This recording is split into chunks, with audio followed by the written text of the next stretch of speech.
Отдалече тази сграда прилича на кораб. Най-отгоре, където сега се вее знамето, имаше рубинена петолъчна звезда.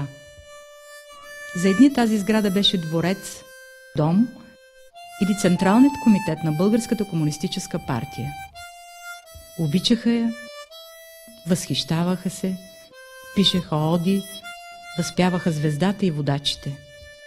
Други я оприличаваха на полицейски участък, дори я сравняваха с Бастилията. Сграда, построена да всява респект и да надживее всички. Тази сграда предизвикваше силна любов и омраза. Една нощ те се възпламениха и изпепелиха сградата. От това време остана само този белег върху изгорелия гранит, като далечен и непонятен спомен.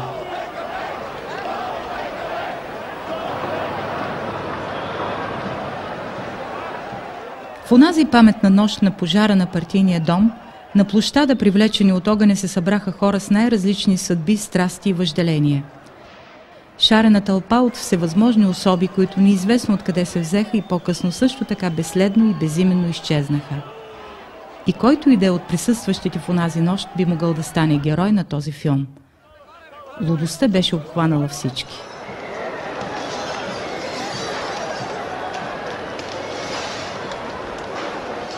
Свърши се.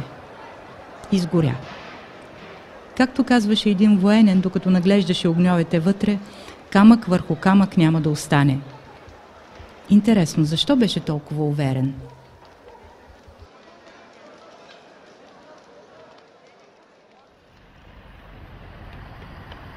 Кой е подпалвачът, кой е подпалвачът? 20 години се чудят. Давах показания, викаха ме да разпознавам по заснетото. В един кадър се мярна силно възбуден гражданин с значка СДС, който се щуреше по площада. Споменал го между другото като детайл и толкова. След време ме извикаха да подпиша нови показания. Казах на следователя, ама това не може да е подпалвача, това е очевидно. Засипаха ме с призовки, заплашваха ме, че ще ме глобят, че ще ме закарат под конвой. Не свидетелствах. Платих глобата за неявяване като свидетел и всичко свърши. Така останахме без българският Вандерлюбе. Това е една от историите, погребани в камарата папки на дело 53 от 1990 година. Никакво разследване не е водено. Заявявам ви категорично. Още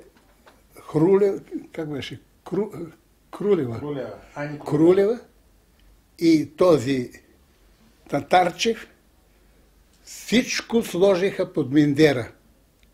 И никой не е работил по това дело. Вие ми докажете, ако някой работи. Тези 82 папки?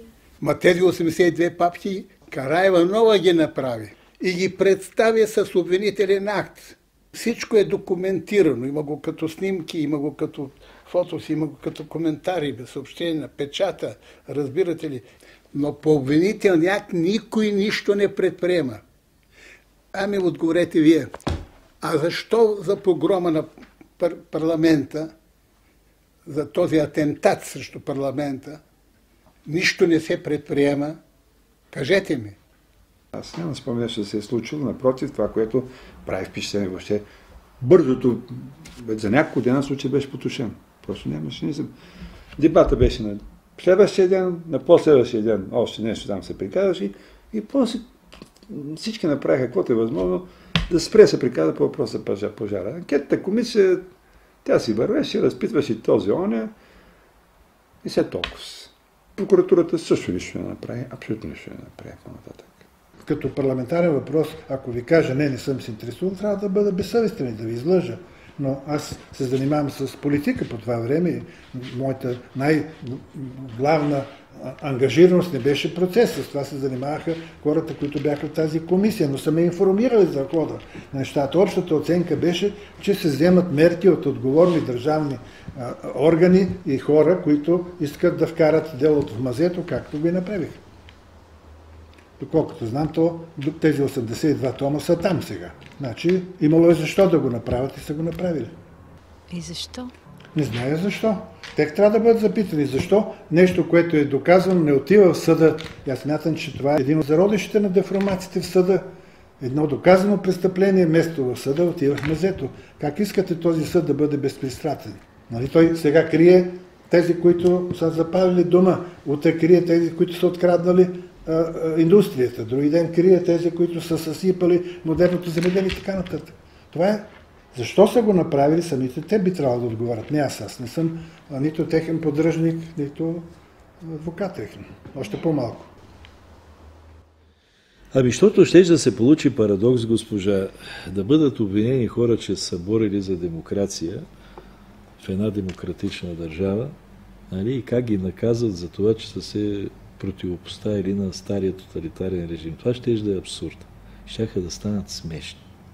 Не говоря за конкретните факти, кой къде е палял вътре из сградата, и това ще да излезе. С бидоните, с спирт, с подготвените запалителни материали. Това е факт, ако искате, ще ви пусна. Имаме 12 касети от тогава. През цялото време на воденето на това следствие, съдебната система си е просто в ръцете на бившата комунистическа партия. Това са техни кадри, техни хора. Това са следователите от бившата държавна сигурност. Това са хората, които разследват. Следователите по държавна сигурност.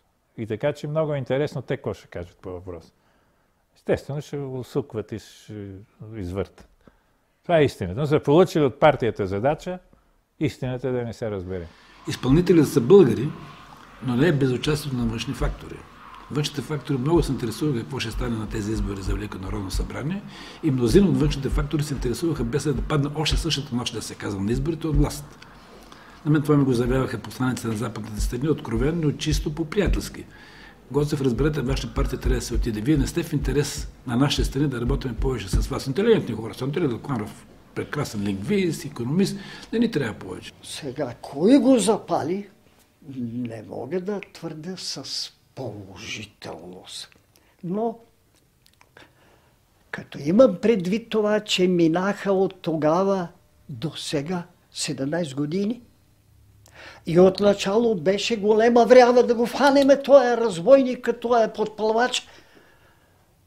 И все по-редко и по-редко започнаха да говорят, докато сега вас ли чувам, че говорите и че правите филм, а другите мълчат, разчитат на времето да се забрави.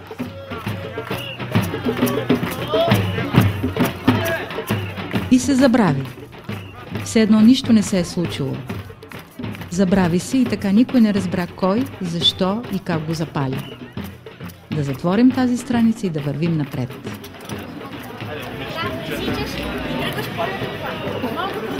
Където ви е разрешено, там отивате да изразите свободната воля. Където ви е разрешено, там отивайте да изразите свободната воля. Много от тези млади хора може би не знаят, че техният импровизиран плаж е на мястото, където 40 години се издигаше мавзолеят на вожда учителя Георги Димитров, герой от Лайпцигския процес. Гробница с мумия в нея. Какво имаше отдолу, така и не узнахме. Тунелите, противоатомните скривалища, връзките между сградите, комуникациите, може би и връзките с Москва да са минавали през този неподозиран подземен град. Подстъпът към него беше приключен със славното сриване на видимата част на айсберга.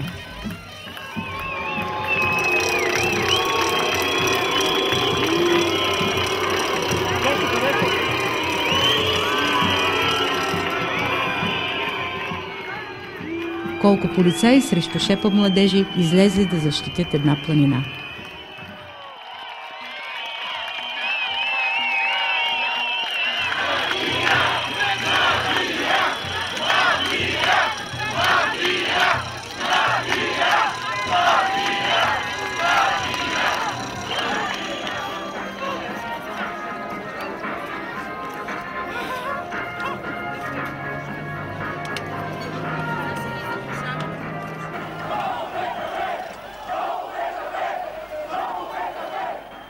Кой, как и защо?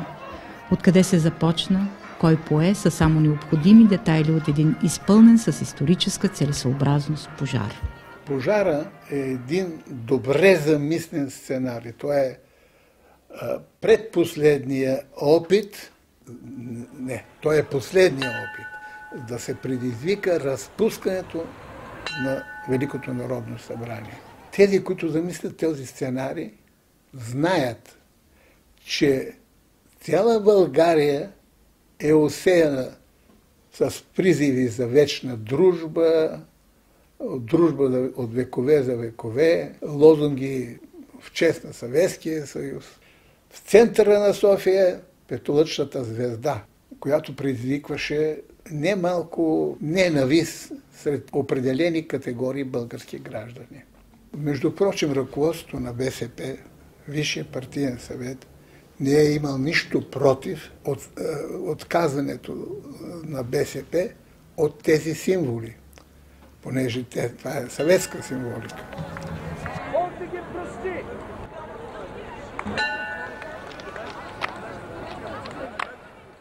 Да, 10 дни преди той има дебат в Народното събрание, в пленарната зала за сваляне на социалистическата символика. Нещо повече. Една група алпинисти, които до този момент аз не съм си изяснил кой ги прати и на какво основание ги пратиха, да избиват социалистическата символика с длета и с пневматични такива машини. Само, че им се видя много трудно тая работа. Работиха 2 дена и накрая изчезнаха. Когато започва съботникът и изчукването на символите, как се включват тези алпинисти? Те ваши ли са? Сега ние като зелени патрули точно не поехме така задачата, нали? Но отделни наши хора бяха помолени да го направят. От Евгения Саман и нейните хора ли? Да, и от нея, и от други хора, просто трябваше да се свалят тия символи. И то спонтанно дойде. Там нямаше кой да дава заповеди, нали?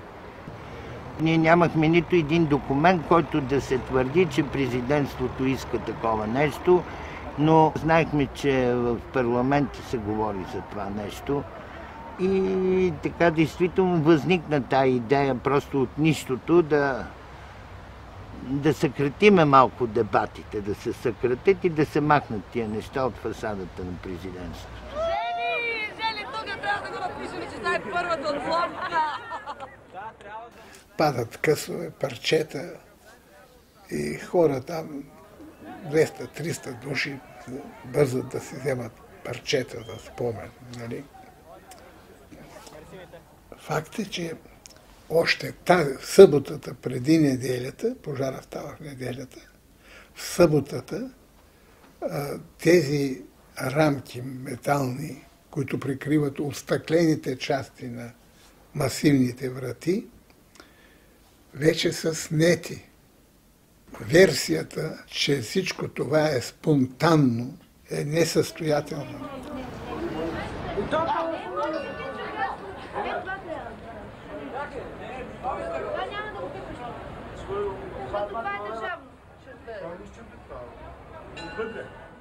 Седем-осем решетки са били свалени. Не една решетка имаше свалено. Не, това твърдят. Благодарение на това, че има 7-8 решетки свалени. И откъде са? И оттам са влезли? Да. Как ще се свалят решетките? Тази сграда е правена по Червенково време. Тя е правена за да устоява на народно въстание, да се отбранява. Тя е правена с дотове, за картечница да се поставя.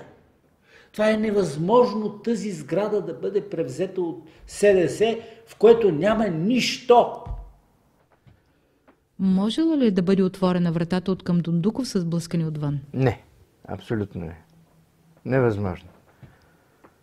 Невъзможно. А как би могла да бъде отворена? С магия отвътре. За мен това всичко беше стария стърк на лав. Местна инициатива с инструкция отвън. Инициативата дошла от някъде от друго место, отгоре. И от българска страна. Да, и сега си спомням едно име, не знам този човек, т.е. това е жена, дали е жива и здрава, каква била нейната роля, наистина. Смилец. Имаше ли такава героиня по... Има Саман. Саман, Смилец, да, бъркам, значи Саман. Саманта или Саман? Саман, да. Тази жена по едно време се така малко, 1 или 2 дни преди това се една от им започна да се появява. Че ще търсят алпинисти, да се качват да свалят петолъчката, да се избият от вратите петолъчките на партийния дом, железните, там де са декорите, ковалното желязо и така нататък и така нататък. Това има ето Саман, аз казах Смилец. Саман, значи тази жена може би има някаква роля или била само фиктивно включена в играта на артистите, които са играли някаква съществена роля за запалване на партийния дом. Тя е лидера на гражданско неподчинение, тези, които са в градинката. А тя имала вече поза. Тоест имала е длъжност някаква. Вие сте имали среща с тях? Аз с тях? Да. Не съм си имал среща. И през това време нас ни извика Гиньо Ганев. Ние не можехме да откажем, защото все пак човека парламент, нали, беше председател на парламента. Извика ни там, в Офето, в клуба на Офето, където беше и Гоцев, Любен Гоцев. Тя срещата беше направена целенасочено, в смисъл да вкарат в устата на някой, че ние сме за премахване на тоталитарните символи, значи за разрушаване. Думата беше разрушаване и целенасочено така. Беше много така очебийно, че искат от нас да кажем точно това, което те казват. Нали, че ние сме такива, каквито те искат. Тоест, че ние искаме да разрушаваме, защото ние искаме да го кажем. Беше много отвратително. Кой водеше разговор? Ами, не беше Гиньо Ганев. Любен Гоцев. И оттам след това вече, след като стана палежа, си дадох сметка, че още тогава са го подготвили подпалването на партийния дом. И в това число просто са ни използвали, нали, тогава да видят как ще действаме ние, какво ще направиме, за да може естествено да ни обвинат. Не съм имал такива качества да притискам този или онзи. Вероятно сме спорили, че не трябва да става, че това не е необходимо и така нататък. Такъв разговор сигурно не водим, сега сме се срещали. А трябва да питам и Гиньо, той може би по-добре помни за случая. Такъв е бил разговор по същество. Но 20 години тогава не си спомням така детайлите, дали сме се карали, дали сме говорили учтиво. Не вярвам да сме ги заплашвали, защото няма с какво да ги заплашвам. С какво да ги заплашваш? Все пак са разрушители, пожарникари, заплавачи, т.е. не пожарникари, заплавачи, подплавачи. Така поне аз мисля, дали съм прав, това е друга тема. Филма някой ден ще каже кой е прав, кой е крив, дали ще каже това също не знам.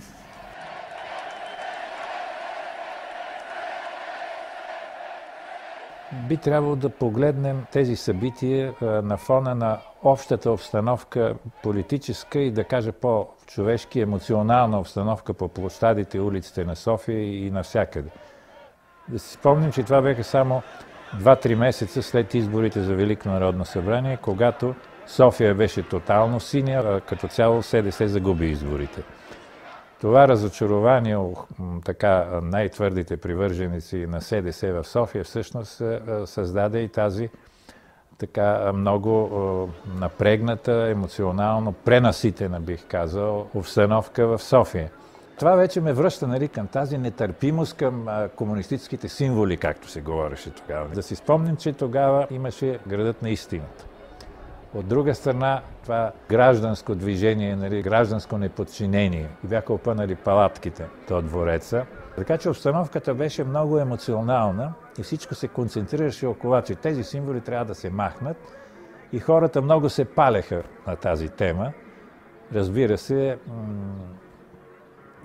така, начело с своите така площадни водачи, един от които си беше, нали, доктор Тренчев, Любо Собаджиев. Те бяха стихията, нали, по площадните акции на СДС-то.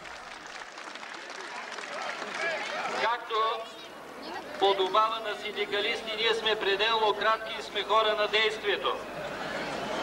Мога да ви кажа следното. От 2 години се занимавам с тези хора от среща и съм разбрал само едно нещо. Че те нищо не дават, докато вие не си го вземете.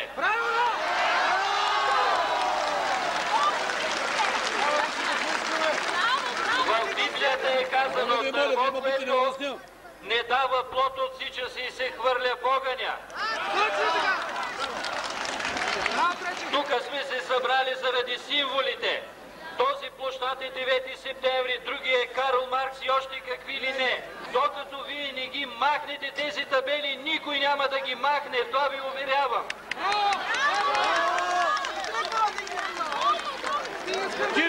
Ето защо не се плашете, защото бъдещето е само на смелите. И ако искате да сме свободни, трябва да се освободим сами.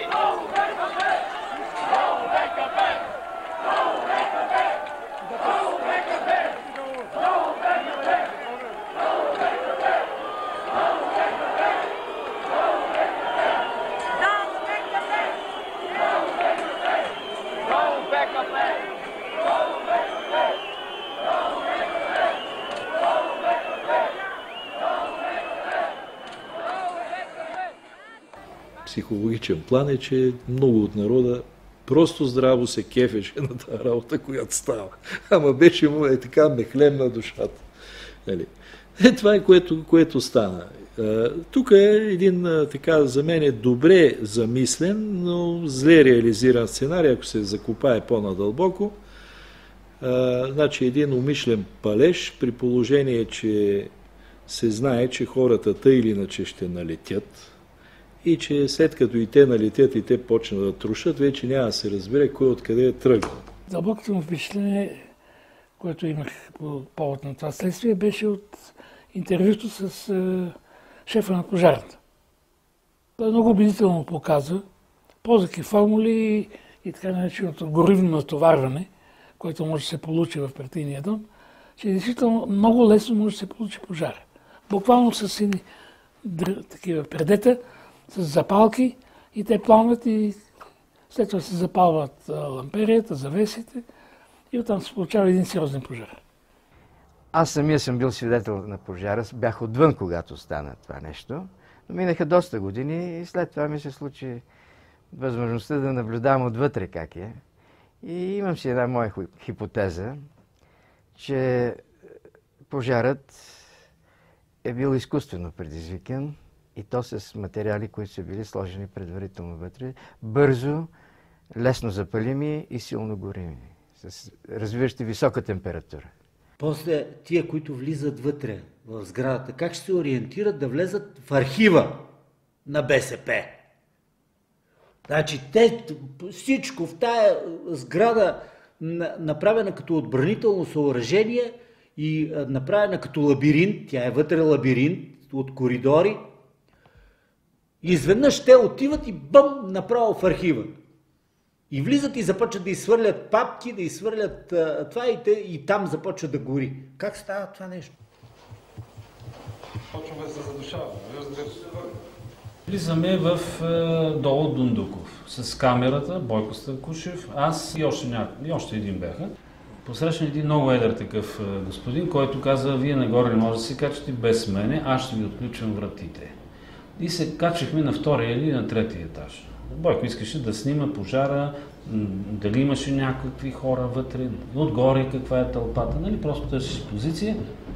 И тогава на нас този човек ни отваряше всяка една врата.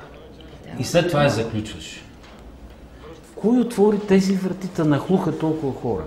Кой им отвори вратите? Момент. От кой ви е пуснал да влизате в сградата? Който е на пропуска. Къде е на пропуска? Къде? Беше съвсем поносимо от начало в едни коридори. Отвътре идваше някакъв огън, обаче и в самите коридори горяха едни такива складирани някакви като бали с документация, вестници, някакви мукавени кутии, някакви такива работи. И аз на този етап въобще не си давах сметка, че може да стане дебела работата и го схващах като такъв битов инцидент. През ум не ми мина, че как така изведнъж ще влезе народа в партийния дом. Чак после ми дойде на ум, че не е случайно. Това беше света и светих. Нека да си припомним, само отделни хора през някакво сито имаха право да влязат в меката на комунизма. Нали? Това беше недосегаеми висини. Зевс там говореше. Просто абсурд да се качиш на Олимп. Пък камо ли да имаш планове и да знаеш за какво става въпрос. 4-ти етаж, Московска 3, 5-ти етаж, Московска 3, 2-ти етаж, планове. Това са хвърли от вашите договори. Вие знаете ли колко архив се изхвърли от вашите? От касата го извадиха от напечатаната каса.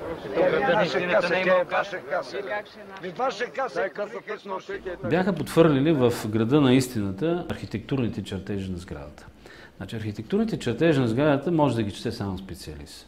Но те с това искат да докажат, че ето, виждате ли, те са правили някаква предварителна подготовка, тия от града на истината, за да влязат вътре и да подпалят партийния дом. Преди малко ви казах, че съм задал въпроса официално, колко от заловените хора са имали средно образование. Оказва се, че там няма нито един строителен техник или специалист в строителство. Един такъв не специалист ще има да го гледа това и ще чуди какво е. Това е без сложна система за преминаване от коридор в коридор. И човек, ако няма някаква предварителна информация къде какво се намира, трудно може да намери, и то пък да намери точно тези места, за които говорим. Нали?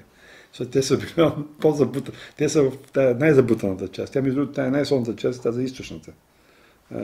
Как се казва? Северо-източната част. Тя е най-солната част. Там, дето беше и архива. Не, кой знае колко трудно една сграда да се проучи и да се види за какво става въпрос. А пък ако някой ти помага, още по-хубаво. В смисъл, който има право да пуска. Нали? Той пуска вътре хората, те си разглеждат и казват, това е така, това е така. Тоест, това е една организация, това не е нещо случайно. Нали? Нито събитията, нито пък палежа. А може да допуснем нещо друго. В част от охраната на партийния дом, от вътрешната охрана, който е много компетентна и знае за какво става. Просто да е помогнал на някой по-страха, че може да стане нещо, да го биете, така отваря тази врата. Те сигурно имат ключове, може би са отваряли насилно малко. Неправилна тази посока на мисли. Кой ще им помага? Питам аз. Вие все едно казвате, че сте чели книгата, ама не съмнявам се. Или, нека да бъда точен, не сте вникнали. Участвайки в разпитите, определено считам, че това, което е официалното следствие, заключението му, основната организация, това е инициатива гражданско неподчинение. Колкото и в началото да не ми се вярваше и да съм търсил зад тях някои други, все пак това беше основата. Още най-вече може да има. Предварително да са подготвени 2, 3 или 5 човека от техническия персонал, срещу заплащане, нали, срещу някакви други интереси такива за тях, да съдействат, когато започне тази цялата афера, да съдействат по някакъв начин на групите, които пасла са така обиграни, да ги пускат да минават нагоре по етажите, да отварят врати, да прибират ключове. Може така да се допусне. Тоест, пак се съучастват. Да. Или не, може и от технически персонал на самия партиен дом. Там влизаха хора преди това. Значи, аз ако си поставя за задача, ще вкарам 5 човека, примерно единия за еди какво си, другия за еди какво си, третия за еди какво си, нали? Предварително ще ги вкарам и ще им кажа, вижте стаите, вижте това нещо, това нас не интересува. Тоест, те след това могат с завързани очи да отидат и това не им пречи. Това означава, че това вие сте вътрешният човек, който ги вкарва. Не аз. Аз не мога да ги вкарам. Значи аз не мога да ги вкарам. Казвам, че има човек, който е отвътре. Не, сега ще ви кажа. Да, презумпция. Може би. Примерно, секретар на еди какво си, да не казвам на ЦК на БКП, но човек, който е упълномощен и казва, тези хора са с мен, те са на съвещание. И вместо да вършат съвещание, те могат да минат и да кажат, ето тази врата, тази. Възможно ли е? Явно е, че и ГНС си виновни, защото създадоха атмосферата или участваха в нейното създаване, при която да се нахлуе в партийния дом и определени хора да палят градецата и каквото има там под ръка. Но по-нататък дали всеки отдел и всяко деловодство е запалено от тях, това вече се съмнява. Има и данни, че и хората от самата охрана са ходили и са палили. Има такива показания. Всъщност става дума за покриване на следи, за прекъсване на връзката между това, което е било и това, което идва да става. Това е основният смисъл на партийния дом. Никой не може да му убеди, че вътре не е имало горивни вещества от специализиран тип, предназначени да създават много градуси, много високи градуси. Това е. И това не може да се направи с подръчни средства и 40 души ломпини. Аз съм едра хулиганка с особена дързост. Това ми е обвинението. Не е дребно хулиганство, едро хулиганство, подчертано с особена дързост. Партийният дом да не е малък, виж каква голяма сграда, как ще е. Знаехме какви може да са последиците, даже и по-лоши очаквахме. Да вика Живко бяха казали, че ще ни... Така не бяха казали, че няма да ни бъде много. Директно ни го казаха в очите. Но и емоцията си заслужава и всичкото, което сме изживяли, независимо от всичко, мислили сме, че ще бъде за добро. Обвиниха ни 38 души и после никой не напотърси живи ли сме, умрели ли сме. 15 години. От тия 38 души едни умряха, други емигрираха. Мисля, че тук се мотаем няколко човека, които предпочетахме да останем в България. Нито някой ни е търсил, нито ни е питал, нищо. И накрая дойде някакъв кетап, че нива търси, май гледайте си работа и толкова. Не знам всъщност откъде да започна, дали от самото начало на самият палеж или на подготовката за подпалването на партийния дом, защото имаше няколко преди това, ако си спомняте, други действия, свързани с това да се опита докъде ще действа и как ще реагира полицията и изобщо властите. Беше подпалена една кола, един Мерцедес. Полицията беше спокойна, никой не реагира, което показва се, че това е една подготовка за една следваща, така по-грандиозна провокация, да се види точно как ще реагират полицията и хората, които са участвали в този палеж. Имаше 2-3 подпалвания на чучела, на други и нещата се развиваха към нещо такова, но не очаквахме да се стигне до такава провокация. Мислехме, че като сме заявили пред обществото, че правим компромиси след кръглата маса, няма да се стигне до такъв вандалски акт. Ако някой има възможност да организира такова грандиозно мероприятие, каквото е атаката и палежа на партийния дом, това е само организираната машина на БСП и в това бях абсолютно сигурен, още от самото начало и няма какво. Те тогава и по-късно писаха и този он, и Николай Тодоров, и Луканов, и Семерджи. То било по инициатива на среди от СДС и така нататък, без спял ни нищо още. Казвам го отговорно. СДС, в неговата конструкция, в неговия състав, в неговите там хора, е невъзможно. То просто е налудничево да се помисли, че е възможно да организира подобно нещо. Ще започна с това, че деня на палежа на партийния дом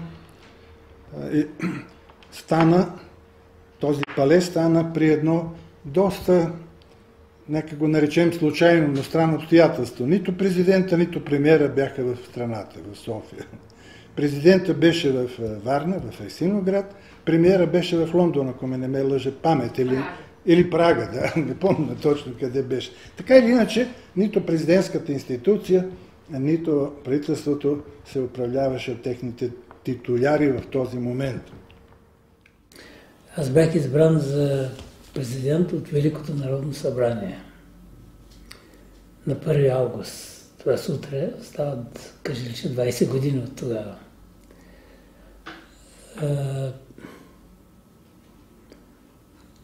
Пожара беше на 26-27. Мен пожара ме завари в Варна. Бяхме тръгнали вече по направена програма да трансформираме УБО-то в нормална служба за охрана, каквито има във всички демократични държави.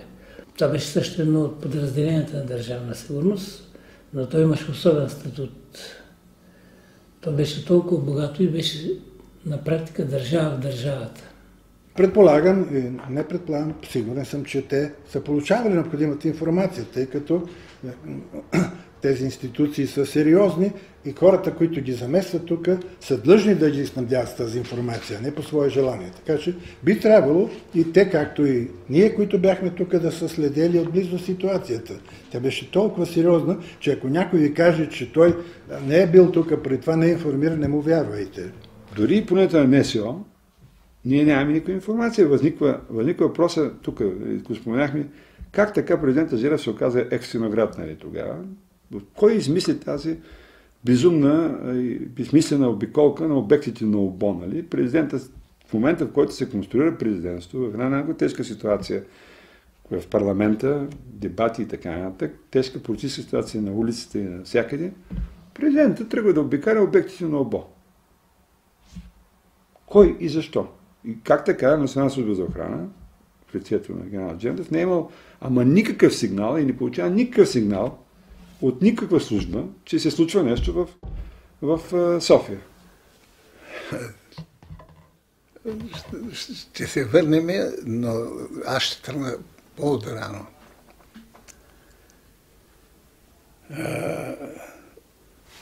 Това е книгата на Желю Желев. Знаете ли, самия Желю Желев отбелязва като голяма грешка на Коалиционния съвет, Националния коалиционен съвет на Съюза на демократичните сили, факта, че не подписаха подготвения от екипа на Петър Младенов, който беше тогава председател скобки, президент на републиката, манифест за сътрудничество между различните политически сили за осигуряване на мирен, ненасилствен, безкръвен преход. Преди изборите трябваше да подпишем едно споразумение за неизползване на насилие, оръжие и така нататък, което аз не подписах,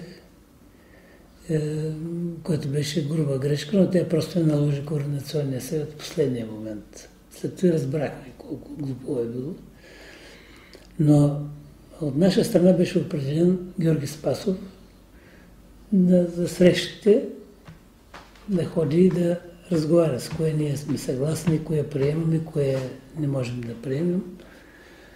И в един такъв разговор между двамата, Петър Младенов му е казал: вижте какво, това споразумение ние го предлагаме не толкова заради вашите хора. Вие нямате оръжие, с какво ще отбивате? Нашите идиоти имат оръжие. Ние от нашите се страхуваме много повече, отколкото от вас. Те си имаха екстремисти. Написали от картон плакат на това: за комунисти и за кучета няма место в рейса. Кажете ни какво трябва да направим. Слагаме се, качиха ни се тук, ще не запалят, тут ще вземат да не трепат. Те ни запалиха. Запаляха ни ние. Ние трябва да се крием. Няма да се крием, ще се борим. Защо трябва да се крием? С какво ще се борим? Ще бориме с това, което позволява политическата борба и закона. Напълно съм съгласен. Вашата идеология е права, на която вие поставяте въпроса, че демокрация често трябва да стане, ама тия хора, тия палатки трябваше от отдавна да се махнат тия палатки. Законът се отнася за всички. И за мене, и за тези, закона, ама нашите органи само гледат и нищо не правят. Трябвало да правят това, което...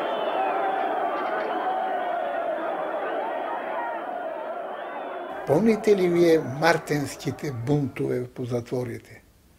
Тези, които на централния затвор на покрива крещеха СДС и прочее, те бяха в последствие, те бяха помилвани и в последствие те се оказаха едни от най-активните участници в митингите на СДС. Най-кресливата част по време на митингите на СДС. Ожесточението беше много голямо. Едно ожесточение, което не идваше от страна на СДС. Ожесточението идваше от среди на БСП. Примерно Лилов през цялото време говореше за кръв. Опасността от кръв. Страната ще потъне в кръв.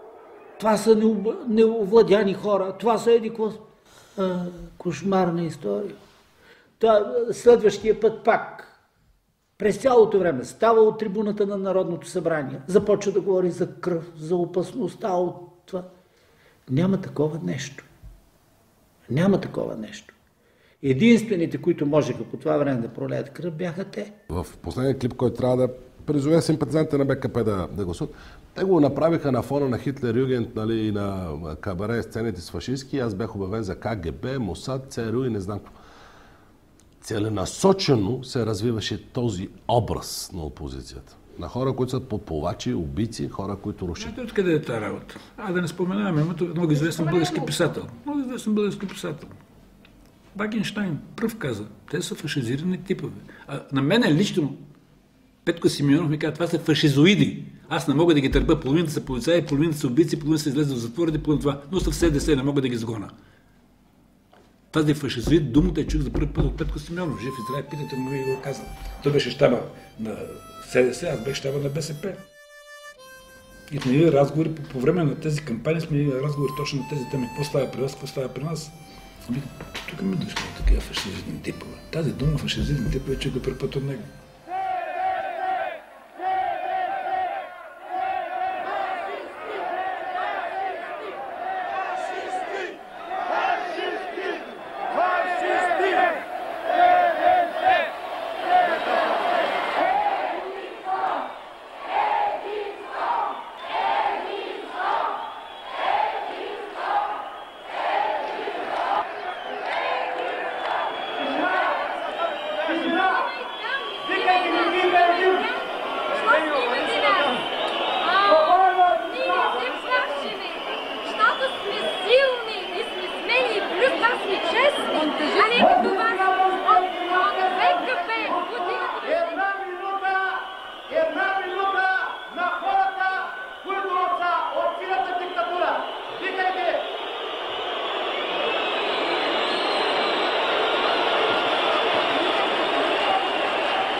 Част от рисуването на образа на врага, част от думите, които говореше Лило за съплашени сме от насилие.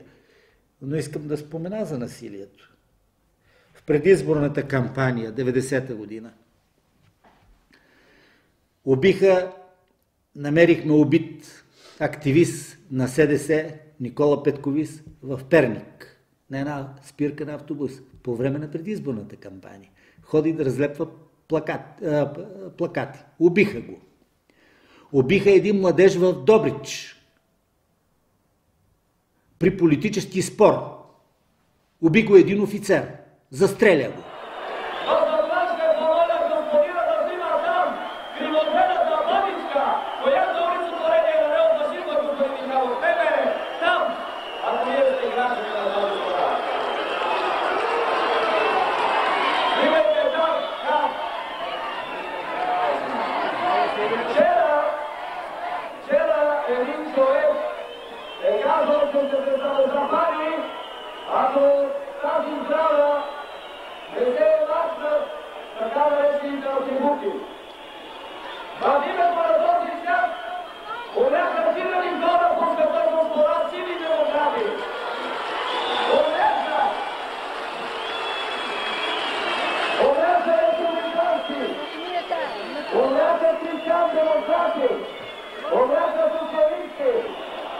Ние предлагахме, както знаете, да се затвори страницата на миналото, не защото се боехме на тази страница. В тази страница до 10 е имало много страшни неща за нашата партия. Много хиляди, десетки хиляди са загинали в тази страшна битка. След това е имало беззаконие, където също е упражнено насилие, което ние осъждаме като партия. Но ако страната иска да се развие, тя трябва да затвори тази страница, да овладее страстите, политическите, и да насочи енергията на нацията към градеж. Вие знаете, че тогава имаше две предложения. Моето предложение за затваряне на страницата и предложението на опозицията за прочитане на страницата. Аз ще ви кажа следното нещо. Когато има сериозен обществен проблем, той може да се възпламени и от случайни неща. Значи важното е в случая натрупаното обществено напрежение и причините, които са го породили, такива имаше. И най-общо казано, това бяха 45 години комунизъм. Имаше едно желание на хората за един друг свят, за който бяха само чували, чели и мечтали. Имаше, разбира се, и съпротива на старото, което искаше да запази статуквото. Ходиха на Запад и станаха върли антикомунисти. Впрочем, те си носеха генетично себе си антикомунизма. Но след като се върнаха от тези визити на Запад, те започнаха вече, как да кажа, да си въобразяват, че ще могат преди всякакви избори и други процедури демократични и без такива процедури да отстранят Българската комунистическа партия или вече социалистическа партия от власт. Те се оказаха така надъхани, толкова нетърпеливи, мечтаеха едва ли не по извън парламентарен път да заграбят властта. Те бяха сигурни, че изборите ще ги спечелят. Ще ги спечелят с 60-65%. Но победата подмина Раковски 134, подмина СДС и се оказа на страната на левите сили на БСП или съюзниците на БСП. От този момент нататъка, те, какво да ви кажа, почнаха да действат много брутално. Ще си отидем, обаче петицията ще я приемете, иначе след 24 часа пак ще го отидем. Преградиха Орлов мост, събраха се тълпи пред университета, последва студентската стачка с лидер Кошлуков. Въобразиха си, че правят историята, безчинстваха.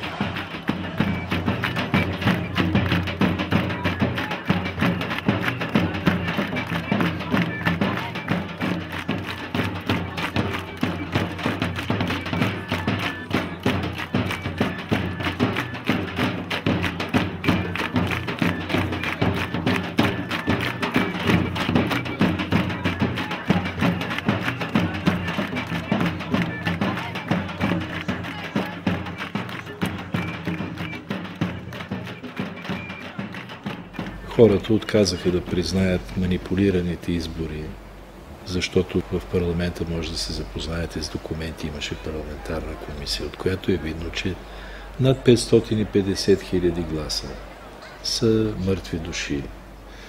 И това го доказа парламентарна комисия, не е мое твърдение. Разбира се, ние не бяхме доволни от резултати от изборите и мисля, че имаме сериозно основание за това при тези факти. Тоест имаше едно недоволство от хората, защото комунизма намери форма и начин да оцелее. Разбира се, с лъжа, както винаги си е служил. Няма такова нещо. Хората още тогава бяха оплашени. БСП си беше все още силна партия. Още старото поколение живееше. И умираха от страх, ако изпуснем случайно властта. Какво ще стане с нас? Аз знам, аз неща, които бяха свързани с това. А какво ще стане с нашите имоти? Ние имаме вече апартаменти, коли, ще дойдат онези и ще ни гръмнат, ще ни разстрелят и така нататък. Беше такъв страх, страхотен в БСП. Страхотен, идвах от провинцията, хора искаха среща с мене да ми внушават. Друго, гости, внимавайте, вие не знаете какво ще стане, ако загубим изборите. Трябва да ги спечем непременно. Викам, какво зависи от мен? Зависи от вас. Гласувайте там по места, управете се партийните организации и се печелете изборите във вашия град, вашето село и така нататък. Но се втълпяваше на позиция, че Любен Гоцев е злия демон. И продължават до ден днешно да звучат такива работи тук-там. Той. Аз още веднъж почетавам. С цената на, не искам да кажа думата клетва, но няма никаква фалшификация на ниво щаб, на ниво партийна отговорност, на ниво висш партиен съвет или пленум на ЦК и така да се говори. Вие трябва да фалширате изборите, да ги спечелиме. Нямаше такова нещо. А надолу да гарантирам. За да провалят избора на Велико народно събрание, и започването на работа на Великото народно събрание, организира се седящата стачка пред президентството. Целта беше да се наложи оставката на Петър Младенов. Студентската стачка не постигна тази цел.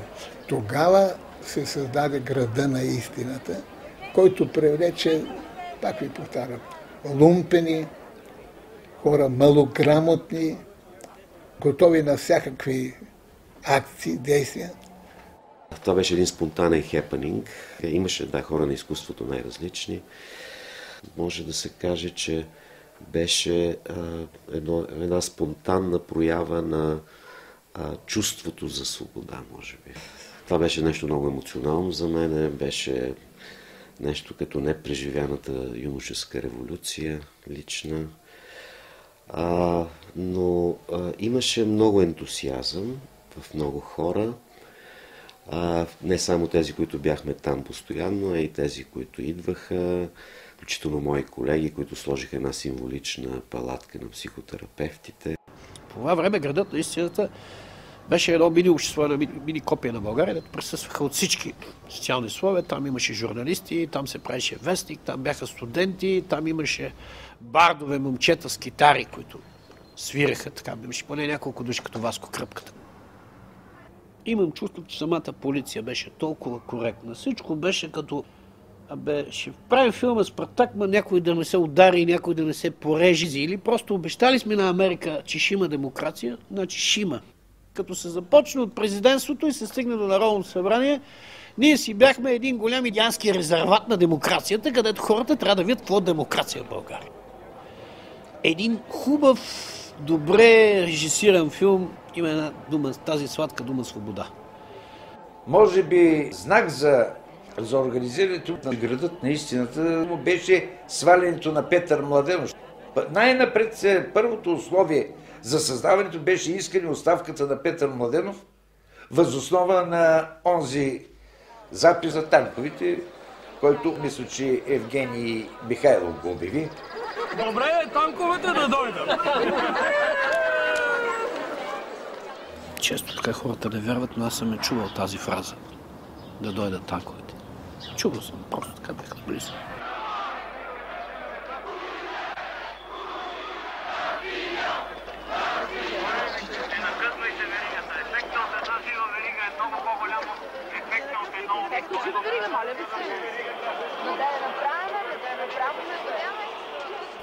Бях в София по времето на голямата демонстрация от 14 декември 1989 година. Аз за първ път изпитах това странно чувство свобода. Значи, си мислех, че сигурно Господ на мен ги праща тези неща, защото имах възможност да остана във Франция 1989 година, обаче не останах. И за първ път тогава пред парламента и цар-освободител, но той е голям митинг на 14-ти, видях какво значи свобода, как беше ограден парламента и хората за първ път можеха свободно да викат. Значи, долу комунистическата партия да се отмени член първи. И така се завъртяха събитията, че почти мога да кажа, че бях на една крачка. Когато тогавашният президент се оплаши. Парламентът носи отговорността за съдбата на България. Разберете и вашата отговорност. За този екстремизъм вие тласкате България в пропастта. Разберете отговорността си.